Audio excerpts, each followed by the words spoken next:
ප්‍රශ්නයක්. මිත්‍යා දෘෂ්ටික දෙවියන් කෙරෙහි පහන් දැල්වීම නැවැත්වීමෙන් පසු යම්කිසි ගැටලුවක් ඇති වේද? නෑ, එහෙම වෙන්නේ නැහැ. ඒ කියන්නේ ශ්‍රද්ධාව කියන්න ඕනේ. දැන් මේ මනුස්ස ලෝකයේ ඉන්න මිනිස්සෙයින් අතර ශ්‍රේෂ්ඨම මිනිසයා කවුද? සක්විති. නමුත් අද සක්විති රජ කෙනෙක් නැහැ. නේද? නමුත් ශ්‍රේෂ්ඨම මිනිසයා තමයි සක්විති. නමුත් ඒ සක්විති රජුරෝ බුදුරයන් වහන්සේට වඳිනවා. මුළු දිව්‍ය තලවලටම ශ්‍රේෂ්ඨ කවුද? සක්‍රයා. ඒ සක්‍රයාත් ඇවිල්ලා බුදුරයන් වහන්සේට වඳිනවා. මුළු බ්‍රහ්ම තලයන්ට අධිපති කවුද? මහා බ්‍රහ්මයා. ඒ මහා බ්‍රහ්මයාත් ඇවිල්ලා බුදුරයන් වහන්සේට මේසා අසිරිමත් මිනිස්සු ඇවිල්ලා බුදුරජාණන් වහන්සේට වඳිනවා නම් ඔහෙවත් ඉන්න අමනුෂ්‍යයෙකුට බය වෙන්න ඕනද? ශ්‍රද්ධාව තියනවා නම් අපි බය වෙනවා නම් අපි තුල ශ්‍රද්ධාව තිබෙලා නැහැ. තේන්න. ඒසා බුදුරජාණන් වහන්සේ කියන අයෝමීය ගුණේ ශක්තිය Taman තුල ලැබෙන්න ඕන. බුදුරජාණන් වහන්සේ දේශනා කරනවා මේ ලෝකයේ තියෙන ශ්‍රේෂ්ඨම ආරක්ෂාව තෙරුවන් කෙරෙහි ශ්‍රද්ධාවත්, සීලයක්, දානයක් කියලා. මොකද අපි ආරක්ෂාව කියලා කියන්නේ මේ එකෝ මේ ත්‍රිවිධ හමුදාවේ එහෙම නැත්නම් ආරක්ෂකම් මොනවාරි ඒ පස්සනේ නේද? නමුත් බුදුරජාණන් වහන්සේ එහෙම කියන්නේ නැහැ.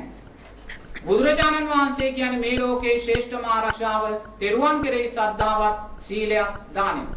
මොකද මේවා ශ්‍රේෂ්ඨයි කියන්නේ දැන් මේ ගෙදර ඉන්න මේ මහත්මයා තෙරුවන් කෙරෙහි ශ්‍රද්ධාව සකස් කරගෙන හොඳට සිල්පද පහ ආරක්ෂා කරගෙන දන් දෙමින් ජීවත් වෙනවා නම් තේරෙනවද? මොකක්ද සිද්ධ වෙන්නේ? සම්‍යක් දෘෂ්ටික බලවේග Taman ළඟට මේ මනුස්ස ලෝකයේ ඉන්නෝ මහ විශාල සම්‍යක් දෘෂ්ටික යක්ෂයෝ. තේරෙනවද? ඒ යක්ෂයෝ කියන්නේ දිව්‍ය ස්වභාවයේ යක්ෂයෝ. සම්‍යක් දෘෂ්ටිකයි. ඔය පෙර ජීවිතවල ස්වාමින් වහන්සේලා අපවත් වෙලා ඒ වගේ අය සම්‍යක් දෘෂ්ටික යක්ෂයෝ වෙලා ඉපදෙනවා. ඒගොල්ලන්ට පිරිවර 100,000 ගණක් ඉන්නවා. ඒගොල්ලෝ පිනට කැමති. සතරවරන් දෙයියන්ගෙන් වරම් ඉන්නේ ඒගොල්ලෝ. ඒතකොට මෙතන දැන් පින් කරනකොට, දන් දෙනකොට, සිල් රකින්නකොට මේගොල්ලෝ දැන් මෙතෙන්ට එන්නේ නැහැ. මොකද අමනුෂ්‍ය කොටස් වලට යන්න සිද්ධ වෙනවා. අමනුෂ්‍ය කොටස් වලට ඉන්න බෑ පින් කරනකොට. තේරෙනවද? යමෙක් ගෙදර පින් කරන්නේ නැත්නම්, දන් දෙන්නේ නැත්නම්, සීලයක් රකින්නේ නැත්නම්, මුකුත්ම කරන්නේ නැත්නම් ඒ ගෙදර පිරෙන්නේ අමනුෂ්‍යයින්ගෙන්මයි. තේරෙනවද? මොකද එතන අමනුෂ්‍යයට ප්‍රිය තමයි. මොකද පින් දහම් කරන්නේ නැහැ. එතන අමනුෂ්‍යයෝ ඉන්නේ. ඒතර ඔබගේ ඇතුලේ මේ සියලු දේවල් කරලා මේ විදිහට ජීවත් වෙනකොට සම්‍යක් දෘෂ්ටික බලවේග ඔබ ළඟට ඒගොල්ලෝ ගෙදර ඉන්නවා, වත්තේ ඉන්නවා, ඒගොල්ලන්ගෙන් කිසි හානියක් නැහැ. තමන් ආරක්ෂා කරනවා. තමන් වාහනේ නැගලා යනකොට ඒගොල්ලෝ වාහනේ ඇතුලේ ඉන්නවා අපිට පේන්නේ. තමන් රැකියා කාර්යාලයට යනකොට ඒගොල්ලෝ කාර්යාලේ ඉන්නවා අපිට පේන්නේ. අපි වාහනේ ඇතුලේ යනකොට සමහර විට තමන්ට අනතුරක් වෙනවා. අපි කියමු කවුරු හරි මරාගෙන මැරෙන මිනිස්සෙක් බෝම්බයක් විසි කරනවා. එතකොට මේ මරාගෙන මරණ මිනිස්සයා බෝම්බයක් විසි කරනකොට ඒගොල්ලන්ට පුළුවන් අත මෙහෙම කරලා ඉලක්කේ වරද්දන්න.